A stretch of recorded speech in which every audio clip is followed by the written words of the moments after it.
Bueno, lo que voy a hacer va a ser una especie de pequeña micro reflexión en torno al concepto de ritual y colocar algunos ejemplos de cómo se está entendiendo y cómo se está sobre todo extendiendo el concepto de ritual y sus múltiples implicaciones para entender la religión en el mundo contemporáneo.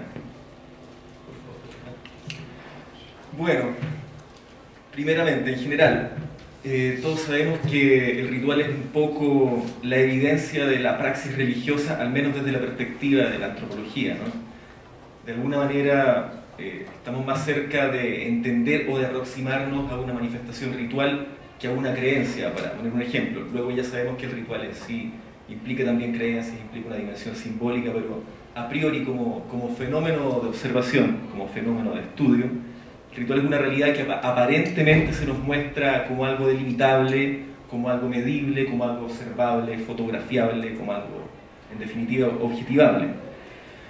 Y desde esa perspectiva, comunidad recurrente, comunidad representativa, comunidad colectiva ha sido una de las bases para entender un poco el trabajo, para ampliar el trabajo y para discutir las metodologías de la antropología de la religión o de la antropología de las creencias en general.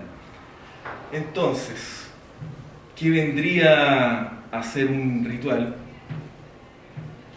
Bueno, en primer término, para delimitarlo como fenómeno, sería gesto, acción y verbalización, ¿ya? La inclusión de esos tres elementos, gesto, acción y verbalización, nos permite delimitar fenoménicamente un ritual. Luego ya viene una discusión larga que debe abarcar por lo menos 100 años sobre las funciones que tiene un ritual, sobre las funciones que tiene en términos religiosos un ritual, sobre las funciones que pueda tener en términos incluso seculares un ritual, sobre los significados, sobre la estructura. Y bueno, y se produce un debate bastante largo, bastante extenso, de cuáles son las dimensiones para poder entender, para poder agarrarse del ritual. Tenemos la clásica que todavía no prescribe pero ha sido parcializada, que es la definición de Durkheim para entender el ritual como algo que se encuentra al servicio de la vida colectiva, ¿ya? Como un elemento, como una acción que nos permite acercarnos los miembros de una comunidad, o que permite incluso, para decirlo de una forma un poco más contemporánea, que permite dibujar una comunidad imaginada, ¿ya? Cuando distintos sujetos se involucran en un ritual colectivo, están dibujándose a sí mismos como parte de una comunidad. Y por esto pongo estos tres elementos acá para entender que incluso un ritual realizado por un individuo supone una existencia hipotética, imaginada de una comunidad. Tenemos una persona rezando un rezo católico o alguien teniendo un pequeño altar en su casa, de alguna manera está dibujando la imagen hipotética de una comunidad, de una tradición a la cual responder, ¿ya? Por otro lado tenemos, para decirlo estéticamente, la psicología social nos habla del ritual como casi cualquier acción compulsiva, cualquier acción repetitiva que tenga sentido para el propio sujeto, ¿ya? A partir de estas dos polaridades podemos entender un poco más los distintos alcances del concepto. Para el término antropológico y específicamente para el término etnográfico, como decía, siempre tiene que encontrarse de alguna forma esta filiación hacia una tradición hipotética, tradición recreada o tradición imaginada, o sea, una comunidad que pueda estar presente en el imaginario de alguna manera, o simplemente o ya de forma fáctica, real. Entonces voy a dar algunos breves ejemplos de rituales y de sus ciertas reconfiguraciones, de cómo han debido en algunos casos adaptarse a las condiciones históricas o en otros casos simplemente modificarse por una deriva local. La santería es una práctica, me imagino que todos saben un poco lo que es, una práctica afrocaribeña, es una religión de alguna forma, para ocupar una palabra, sincrética, que implica la creencia en ciertas divinidades de trance de origen africano que luego se desarrollaron en América y que implican mucho la conexión con dos mundos, una conexión extática. Bueno, para la santería el altar en sí es la definición del ritual, es un poco una gramática y un objeto al mismo tiempo, ¿ya? Y la santería implica también la revelación y la relación en torno a un altar. Lo que tenemos acá, la mesa de Yemanjá, que es una de las divinidades de la santería, es una mesa ritual de Yemanjá en Madrid, ¿ya? Pertenece a una cultora de la santería, que es cubana, que radica hace mucho tiempo acá, y que tiene su altar ahí y se comunica ritualmente. Aquí tenemos un doble vínculo comunicativo. Ella mantiene, o lo dice directamente, mantiene una vinculación con aquella realidad trascendente, podríamos decirlo así, que es Yemanjá, que es la diosa, y mantiene al mismo tiempo un vínculo comunicativo con su comunidad de origen en Cuba. O sea, vale decir, para ella esto es una especie de ritual a distancia, de ritual postergado, que amplifica la forma, amplifica su función original. La función original es la comunicación con lo, entre comillas, trascendente o divino, y en este caso es una comunicación con dos vinculaciones: con la comunidad fáctica real que está lejos en el espacio, y también con esta divinidad.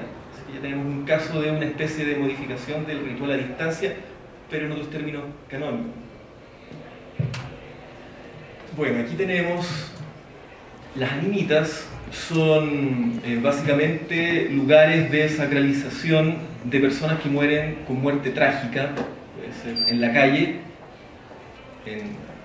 principalmente en América del Sur, sobre todo en el cono sur, en Argentina, Uruguay, Paraguay, Chile, ¿ya? Muere una persona en un espacio, muere por lo general atropellada o robada o en violencia o de alguna manera, y en ese mismo lugar se sacraliza el espacio de muerte y se le empiezan a entregar velas y todo eso.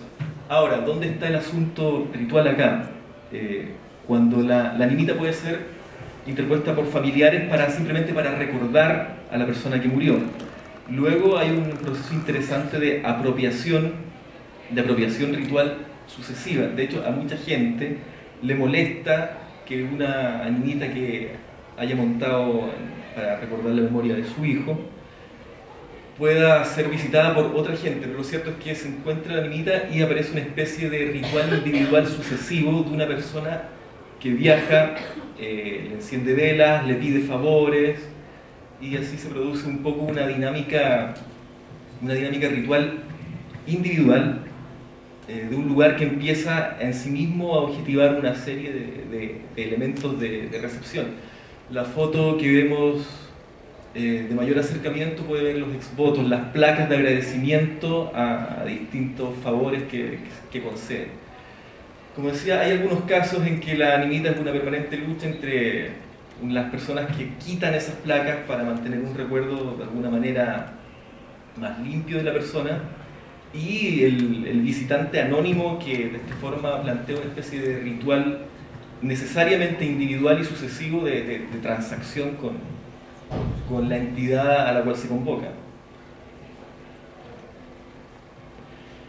Bueno, esto que vemos acá es una mesa, un altar ritual de una instancia, de una creencia que se denomina a sí misma brujería del cerco.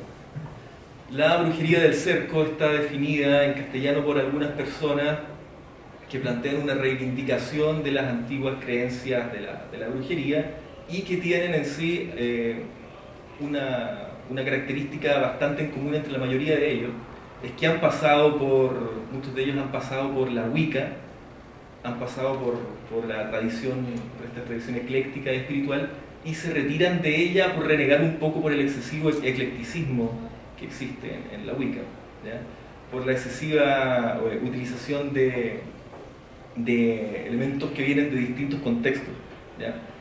Por ejemplo, hay gente que practica la brujería del cerco y que quiere volver a una pretendida pureza y homogeneidad de las costumbres rituales, sin agregar cosas, no sé, como el reiki o como la espiritualidad de la nueva era y cosas así.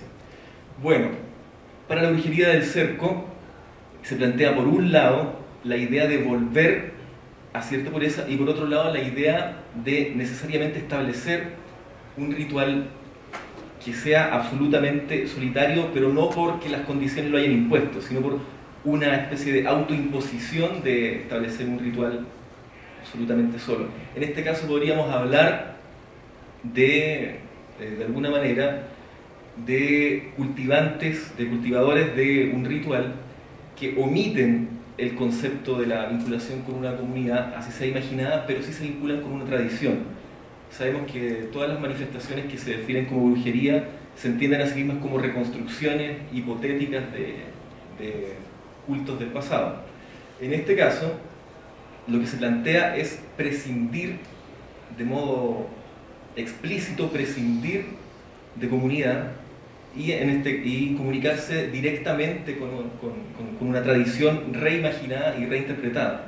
O sea, de alguna manera hay una especie de paradoja, ¿no?, entre entender, de tratar de instaurar una pureza ritual y al mismo tiempo instaurar una comunidad de referencia que siempre está en el imaginario y que en el momento en que se consolide físicamente ya no es lo que ellos buscan por su carácter de cultivante solitario. Bueno, a partir de los ejemplos acá vistos podemos entender una serie de líneas más bien de interrogantes que de claridades. Por un lado, si volvemos a entender esta dinámica entre sujeto, comunidad y ritual, hemos visto un caso en que la comunidad es necesaria, es importante que esté fácticamente presente, aun cuando esté lejos, para mantener un vínculo comunicativo con ella. Hemos visto otro caso en que la gracia de esta comunidad es una participación sucesiva y solitaria en el sentido de la acción, pero general y amplia y convocante en el sentido de la creencia, que es el segundo caso que vimos acá. Y en el tercer caso, hemos visto un ejemplo en que la idea misma del establecimiento del ritual implica que el sujeto y el ritual se vinculen entre sí y que la comunidad solo se mantenga en el ámbito imaginario. Si se constituye, si se establecen reuniones, ya se cae en algo que a ellos les parece un poco castizo o heterodoxo para lo que se está pretendiendo hacer.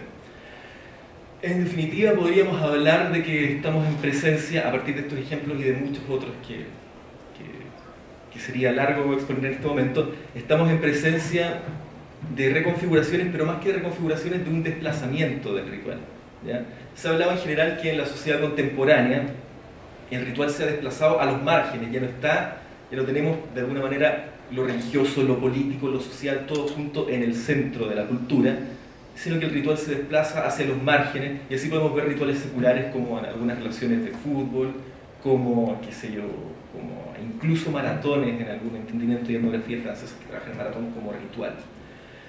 Y bueno, existe una tendencia hacia una adaptación biográfica del ritual, ¿ya? La persona se adapta individualmente, escoge un poco las variedades del ritual y establece su objetivación.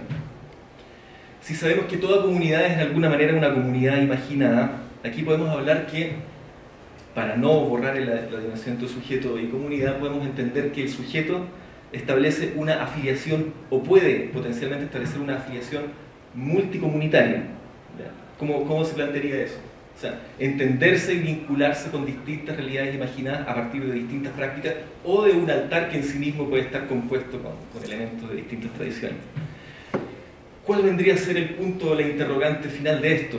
Bueno, quise pensar un poco en la imagen del Aleph, que es un elemento central en un cuento de Jorge Luis Borges, que es el punto que refleja todos los puntos de la Tierra. Al mirar el Aleph, uno puede observar todos los puntos de la Tierra. En el imaginario hipotético de las configuraciones rituales, aparece una especie de Aleph en el horizonte, un Aleph que no se puede alcanzar, pero que de alguna manera está generando esta tendencia hacia los desplazamientos rituales. Eso.